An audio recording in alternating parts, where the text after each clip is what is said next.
And we going. What's up? What's up? It's me, the famous nobody, with an interesting, ignorant philosophy.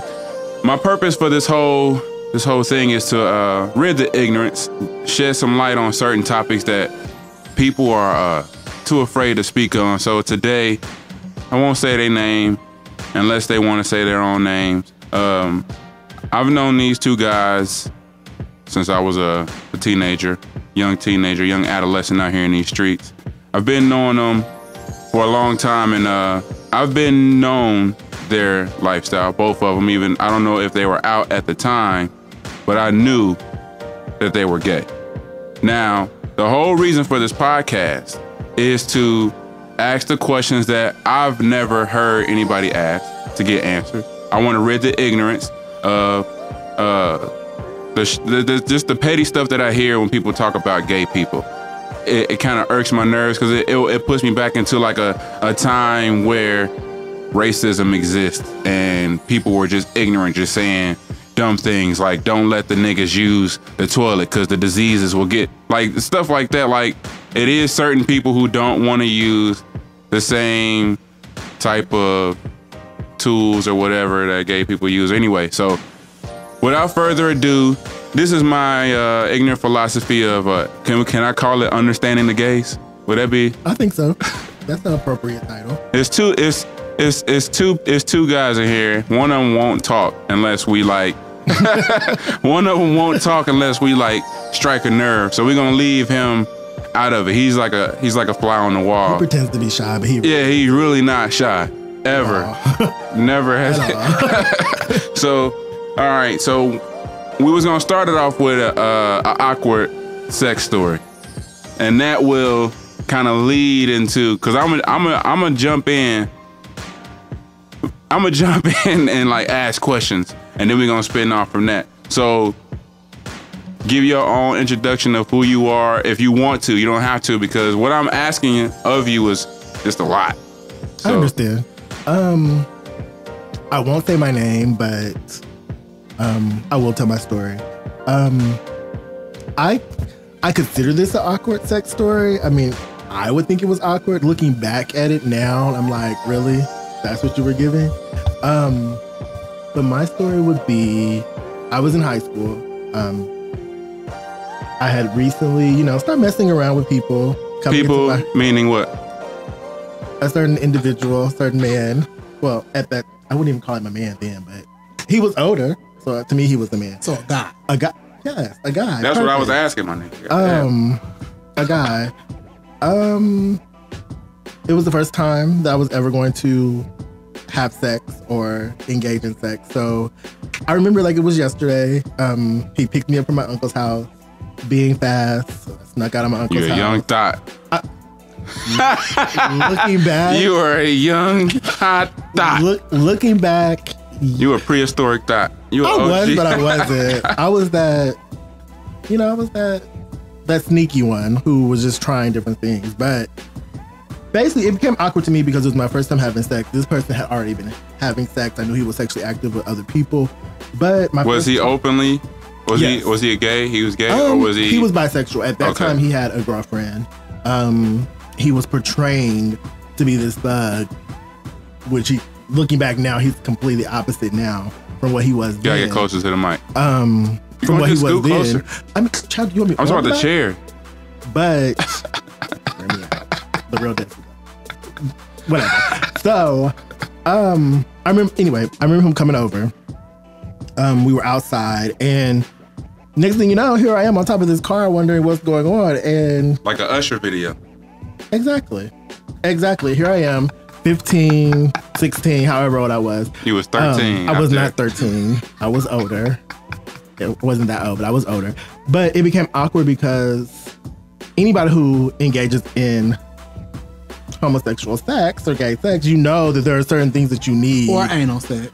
Yeah, give me the correct terminology. But there's certain things that you need in order for it to happen. So at that point in time, me being young, I didn't know that we needed lube. I just thought your body would naturally get wet. So this food tells me to go and get Crisco. Yes, I said Crisco. Cooking oil, you fry chicken with it, you bake with it, you do all those things. I don't know anybody who bakes with Crisco. Well, child, you can grease the pan and bake with it, can't you? Whatever. But I don't fry food. Me neither, so I don't know. oh, so that's what we're doing. Okay. But So I now- went and got it.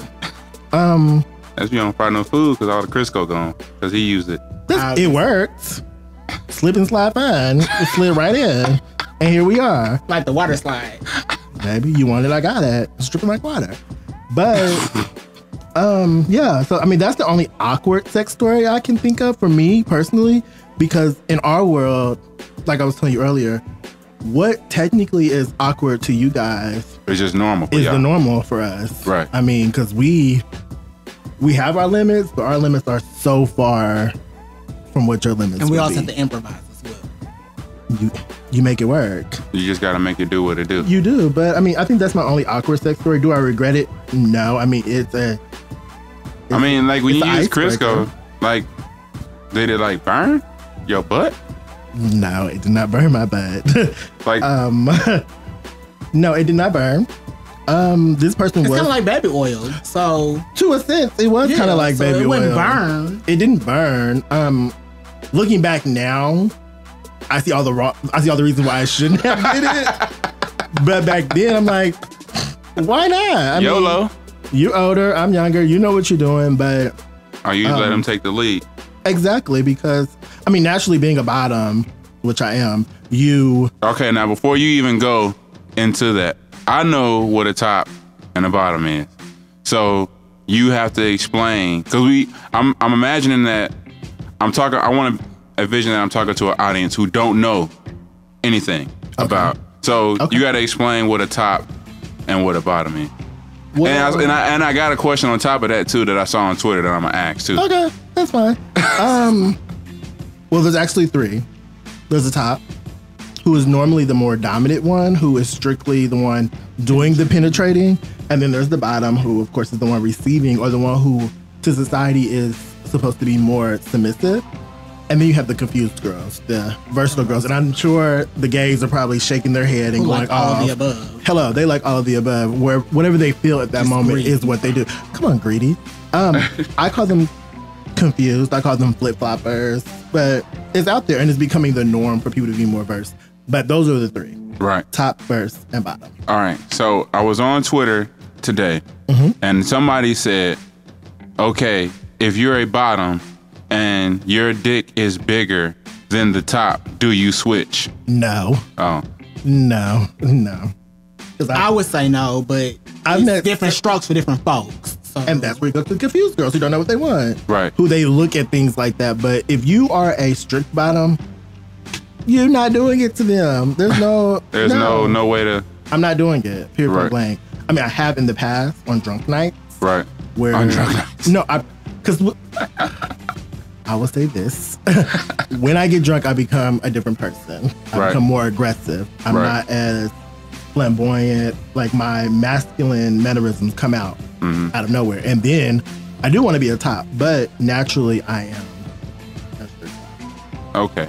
So I had a like a conversation. We talked about this just a few minutes ago too, but I had a conversation with an older guy, and I try not to have conversations about religion, music, politics, or homosexuality with people who I respect, because that's when the true ignorance, in my opinion, comes out. So I'm talking to this guy who I respected. It was an old coworker, and he was like, they had just hired a new worker, and he was gay. He was a Latino male, and he was openly gay. Like he was married and everything to a guy and everything. So I asked him one day, I was like, without seeming too disrespectful, do you feel that you were born gay? And he said, yes, absolutely. And then the guy chimed in and was like, there's no fucking way that somebody can be born gay, da da da. And I was like, do you believe that a person would go through all of this trouble just for a piece of ass? Like, if a girl, before me and my girl got together, if a girl lived 40 minutes away, we can't be in a relationship. So I'm definitely not about to be ridiculed by my family, be an outcast of the society, depending on where you live, just for a piece of ass. So can you, in your opinion, or just from yourself, do you believe that you were born gay? Yes, 100%. From the time I can remember, I knew it. I knew that I was different. I knew that what I wanted or what I was attracted to or what caught my attention was totally different from the other boys I grew up with. So, Right. yes, I mean, from my earliest memory, Right. I remember waiting and saying, I cannot wait until I'm older to where I can just do what I want, or I can Right. be with the dude, or I can do this with a dude, or I can live with a dude. I knew all these thoughts in first grade, in second grade. When I played house, I didn't play the daddy. I was like, oh no, I need to be the mother. I mean, it's just natural. Cooking and cleaning. Cooking and cleaning, yes. That's what I mean. It was natural to me. But yeah, that's why I think it's so hard for people to understand. I don't know, because I have met some gays who say they weren't born. I just don't get that because I feel like you've always known. You've always known. I feel like they Do you kind of think society made them be like, nah, I wasn't born this way? Exactly. I They feel like started feeling like, you know what I mean, guilty or... Exactly. I feel like they think it makes it easier if, and I don't want to say this and I'm going to get a lot of backlash for it, but a lot of gays say that the reason why they are gay is because they were molested. Me personally, that's not my story. I wasn't molested. I've always just known, but I know several people who said they didn't start having the urges or the feeling until after that happened. And then I know some who were born that way and were still molested, but they were always born that way. Do you have input on it? Oh, I see you shaking your head. I agree with that one. You do? I agree with that. I've lived that life, so I definitely agree. Yeah. I knew that. That's why I put you in. Was it like with the way that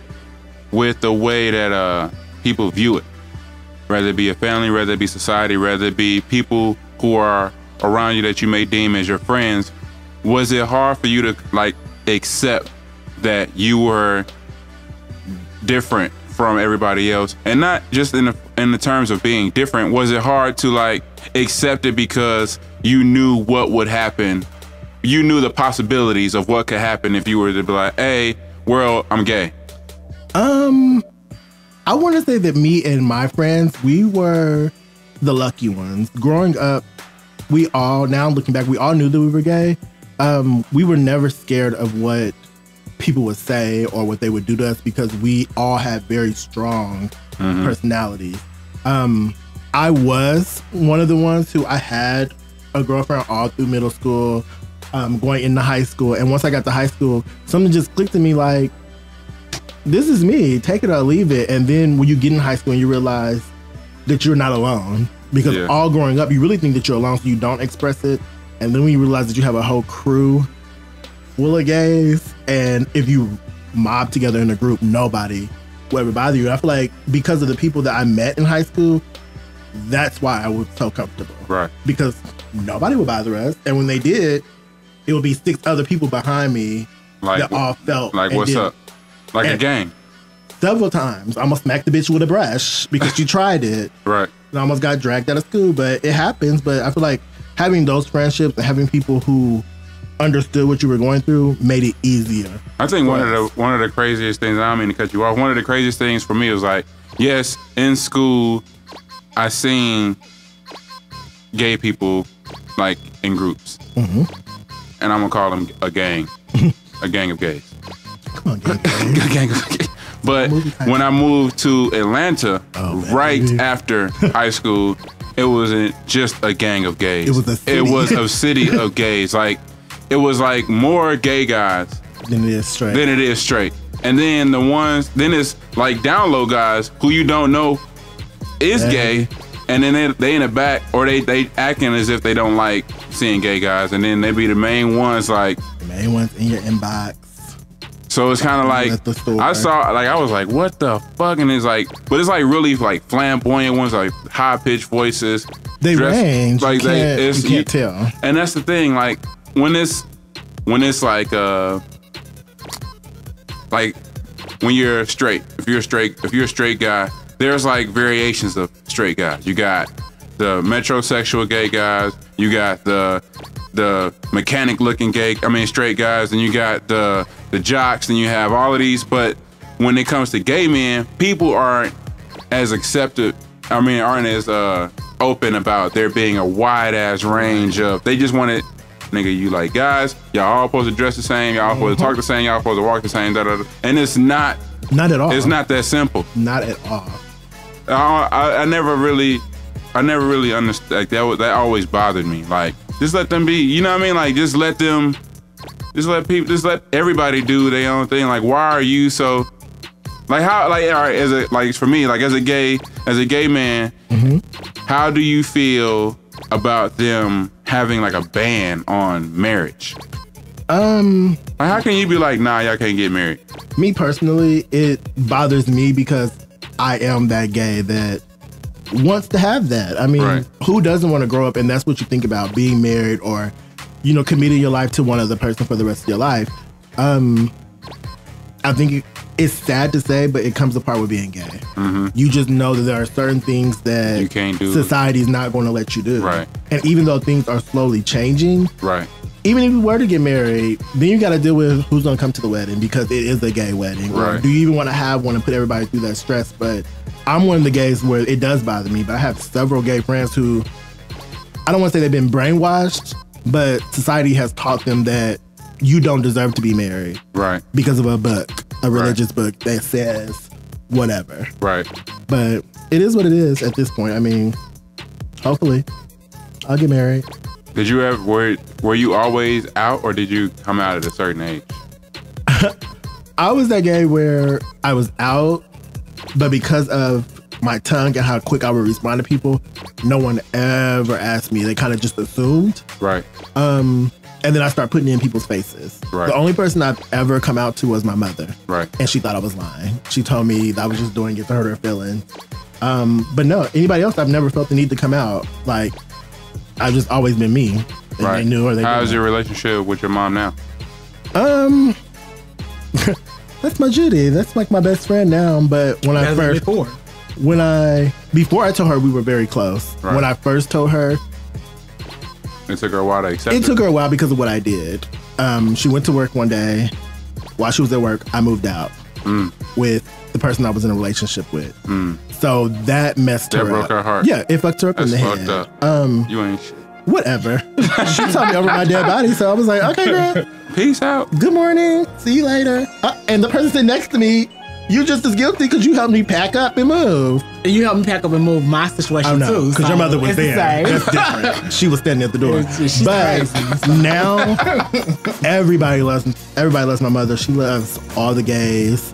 Because I think it's one of those things that society, like, for me, as a straight black man, it's like they tell you to fear or not to associate with gay black men. I hate that. And I'd be like, because I have a gay homeboy. He's super gay, stupid gay.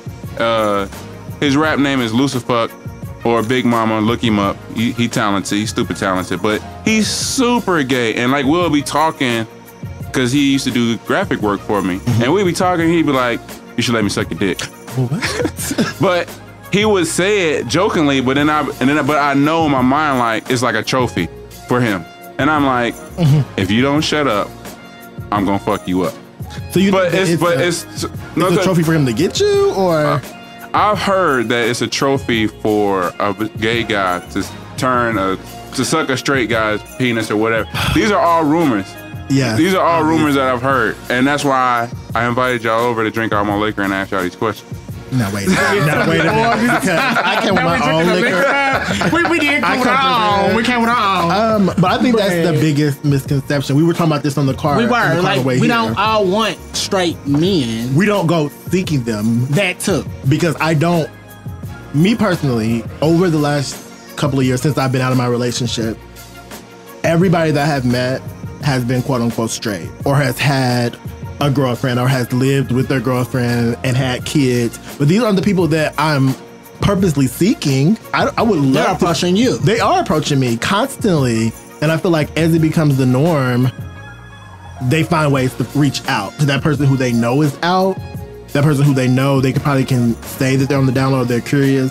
And I mean, I mean, at the end of the day, I'm a man. You present it to me. I'm gonna take it. I'm going to take it. It's like I mean, and at that point, it does become a trophy because you came to me. It's not a trophy. Well, there are some. I wouldn't call it a trophy. However you view it is whatever it is. It's not a trophy. You don't think so? It's just something to do. Because their mind is always somewhere else. No, it's not always. Oh, See, and then we get into like this because there are certain people who have come into my life where they came in curious, but now they want more. But I know that you can't give me more because you have a whole damn girlfriend that you live with. And then I have to see you at the store, at the fair with this bitch, and she looking at me like, why are you looking at me? And then you come to my house later. But I mean, it is what it is. It is what it is. Motherfuckers bringing you funnel To cake. each his own. To each his own. I mean, like I said, these aren't people that I purposely look for, but over the years. So like, so that's one of the Mythbusters busted. Gay guys don't go out. Don't. It's too many gay people out here for us not to look. We don't have to go searching for straight people to flip when it's a whole world of us out there. A whole world. Right. Maybe here in Indy, it doesn't seem like it. Right. But you go down south, you go to the East Coast, you can get any dude you want. It's in the Midwest too. The Midwest is dry.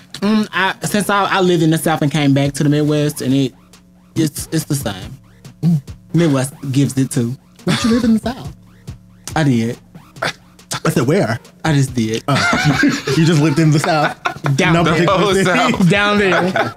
Down there. So you was a traveling how? Okay. I see what's going on here. Is it hard being a gay man in Indianapolis? No. As far as like, if you was to be in a relationship, the eyes you get, where you go, and the smirks or the comments that you may get, or is it no hoes here for you, or that like? No. The thing about it though, in the Midwest, it's kind of more common. It is. Because in the South, they're more like, it's like the military down there. It's like they're still in that slave mind frame. In the Midwest, they're more open to it. It's not hard here. It's actually very easy. It really is. It's very easy. Really? I would have never thought that. Being gay here, I mean, opens up so many doors. So many doors. I really feel like I've moved up so far in my career because, number one, I was black. And I'm gay. And for some reason, older white people in the corporate world, they live for gay people. I don't know what it is, but I really feel like my gayness, me being black, me being smart, me being educated, it has helped me. So you got gay, so there is gay privilege. Yes. Honestly, if me and a straight guy was to come in an interview, 9 times out of 10, regardless of what his background is, because gay people, our whole life growing up is making you believe what we want you to believe. So you're like a salesman your whole life. It's a trick that you learn. Right. I don't want to say you lie to people, but you get them to believe what you want them to believe. I can see that. So your whole life you got like training, and you didn't even know it. I know for a fact I can go in any interview with anybody and then get the job. And nail it. I've never interviewed for a job that I've never got. But it's not fucked up though. It's kind of the way that we hold ourselves up. We hold our head up high. Yeah. Like we don't. And gay guys are very confident. Very. And very like outspoken. You have to be. Have to be. Because it's a certain like I can imagine like if you've been in an interview, like you're so comfortable and open with yourself that you will crack a joke with the guy or girl interviewing you, and it'll like take the stress off of everything. Like they'll be like, oh, this motherfucker's cool. Exactly. We're gonna have him in the workplace. Not only is he to himself, but he's for everybody. Exactly. He could talk to everybody and be, that is fucked up. I Gay privilege. So, all right, you.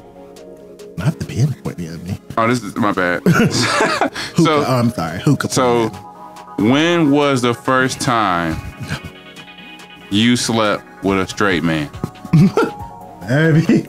Or were they straight? Were they straight? No, that's the question. Okay, that's two different questions. Trickery. It's a lot of trickery going on.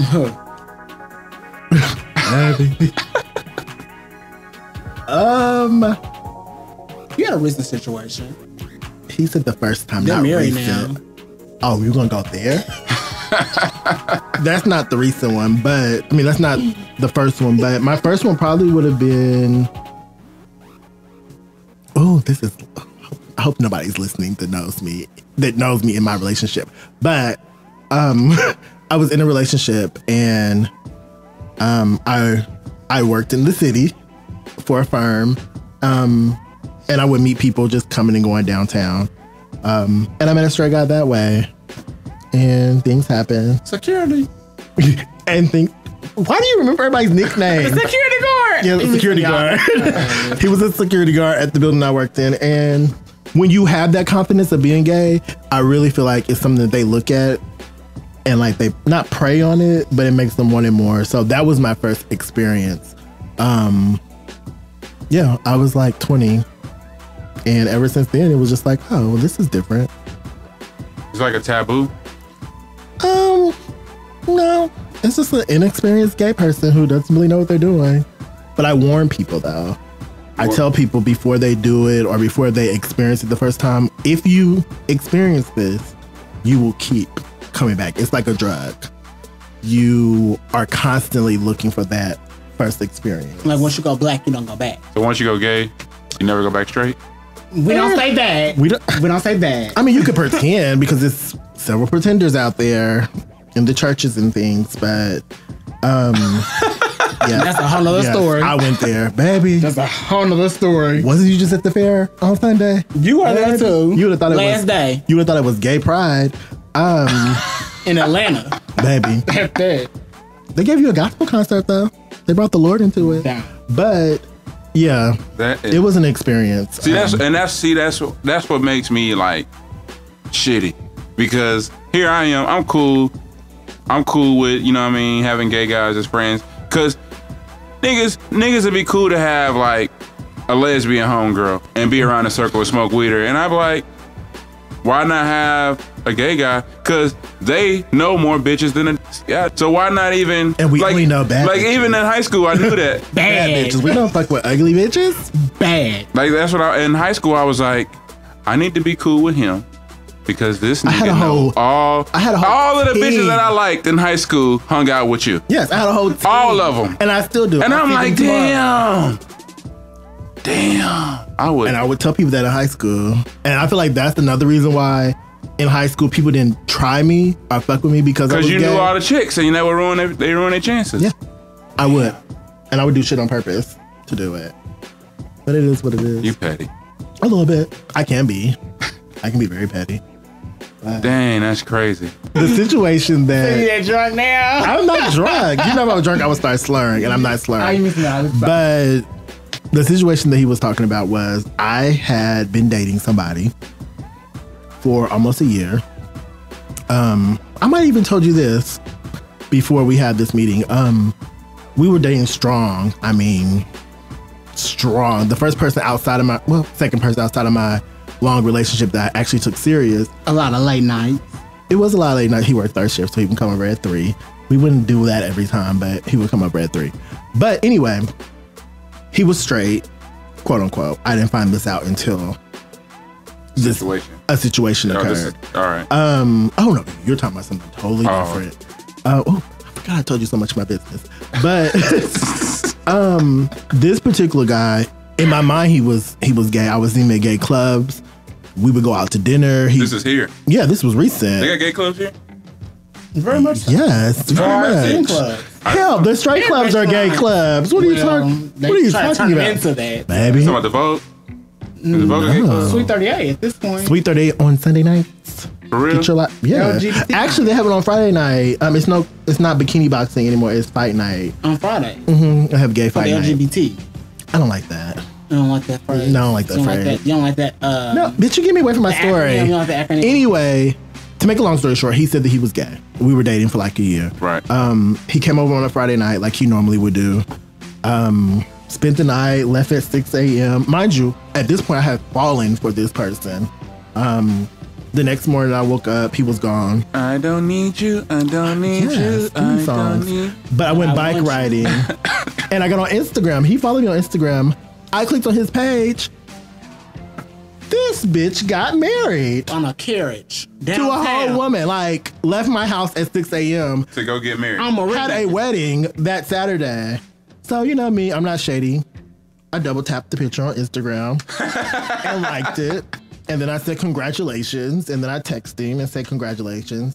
I didn't hear from him for a few weeks, and yeah, now he's back, like they always are. But it's different now.